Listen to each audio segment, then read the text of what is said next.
Hello friends, मैं द्वारकेश व्यास social thinker, सामाजिक चिंतक के रूप में आपके सामने समाज की ज्वलंत समस्याओं पर चर्चा करने के लिए ऑनलाइन हाजिर हूँ। मैं आप लोगों को भारत के राजनीतिक दलों के इतिहास के बारे में परिचय देना चाहता हूँ, ताकि आप लोगों को राजनीतिक दलों की उत्पत्ति, उनके सोर्सेस और उनके डेवलपमेंट्स के बारे में मालूम पड़े कि भारत के राजनीतिक दल किस तरह से उत्पत्ति में आए और किस तरह से उन्होंने भारत के लोगों के लिए काम करना प्रारंभ किया।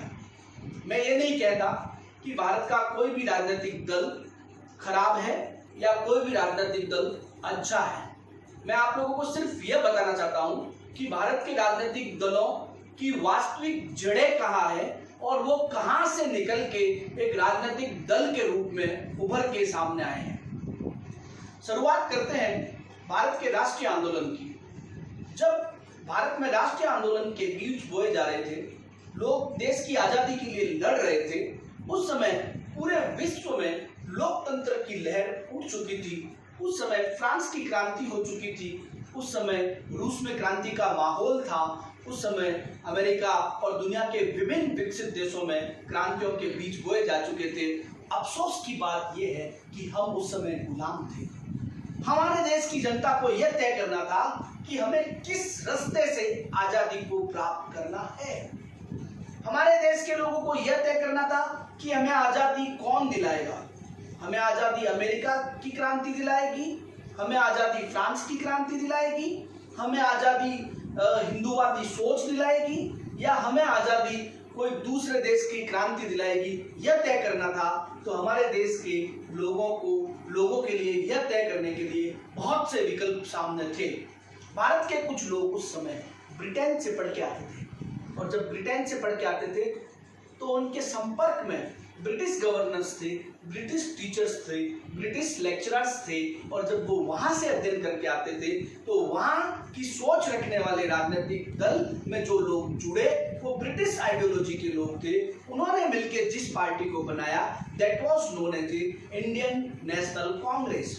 उन्होंने अखिल भारतीय राष्ट्रीय कांग्रेस नामक दल बनाया। इनका उद्देश्य डायरेक्ट आजादी लेना प्रारंभ में नहीं था। ये ब्रिटिश लोगों के साथ में मिलकर काम करना चाहते थे। प्रिवी काउंसिल्स, गवर्नर काउंसिल्स में अपने डेलीगेट्स को बिठाकर अपने राइट्स की मांग करना चाहते थे। ये डेमोक्रेटिक तरीके से अंग्रेजों के साथ मिलके उनके हाथ में हाथ मिलाकर उनके साथ रहकर लोकतंत्र की राह पे चलने वाले लोग थे। यह थे अखिल भारतीय राष्ट्रीय कांग्रेस राजनीतिक दल की जड़, और ये थी उनके कार्य करने की शैली। दूसरी तरफ इस देश में कुछ लोग ऐसे थे जो ब्रिटिश के खिलाफ थे। कहां से खिलाफ थे? क्योंकि वो रूस से पढ़ के आते थे। रूस किसके खिलाफ था? रूस ब्रिटेन के खिलाफ था। तो जो रूस के समर्थक थे वो ब्रिटेन को भारत से भगाना चाहते थे और भारत में पूर्ण आजादी चाहते थे। और जो रूस से पढ़ के भारत में छात्र आए थे, उन छात्रों को साम्यवादी कहा जाने लगा, उन छात्रों को कम्युनिस्ट कहा जाने लगा। कम्युनिस्ट क्या चाहते थे? कम्युनिस्ट भारत का एक दूसरा बड़ा राजनीतिक दल था, और उस समय दुनिया में दूसरी बड़ी शक्ति के रूप में अगर कोई था तो रसिया था। एक तरफ पूंजीवादी राष्ट्र मिलजुल के लड़ाई लड़ रहे थे, दूसरी तरफ रसिया अपने साम्यवादी देशों की संख्या बढ़ाने की स्थिति में था। तो हमारे देश की साम्यवादी नेताओं की लड़ाई दो चीजों से थी। नंबर एक, ब्रिटिश ईस्ट इंडिया कंपनी और ब्रिटिश एडमिनिस्ट्रेशन और ब्रिटिश रूल को खत्म करके भारत में पूर्ण आजादी लाना, और नंबर दो, भारत में समाजवाद की स्थापना करना। और इन दोनों उद्देश्यों के साथ भारत में कॉलोनाइजेशन को समाप्त करते हुए साम्यवाद की स्थापना करना। तो हमारे देश में राजनीतिक दल के तौर पे दो बड़े राजनीतिक दल हुए।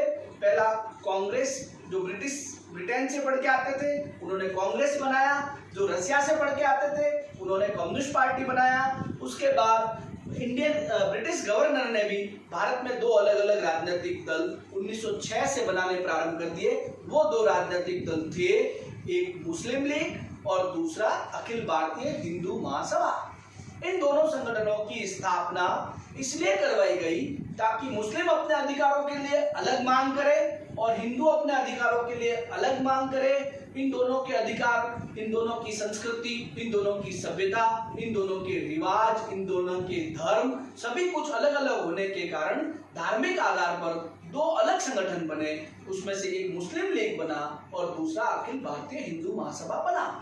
कुल मिलाकर पूरे भारत के राजनीतिक सिनेरियो में आजादी से पहले तक 4 राजनीतिक दल, 4 राजनीतिक शक्तियां संगठित असंगठित रूप में काम कर रही थी और वो चारों शक्तियां एक साम्राज्यवाद को बचाने के लिए लड़ रही थी जिसमें कांग्रेस का उदय हुआ था, दूसरी साम्यवाद की स्थापना के लिए लड़ रही थी जो कम्युनिस्ट पार्टी की के रूप में जानी जाती है, तीसरा हिंदुओं के अधिकारों के लिए लड़ रही थी वो हिंदू महासभा थी और चौथी मुस्लिम अधिकारों के लिए जो लड़ रहे थे वो मुस्लिम लीग थी।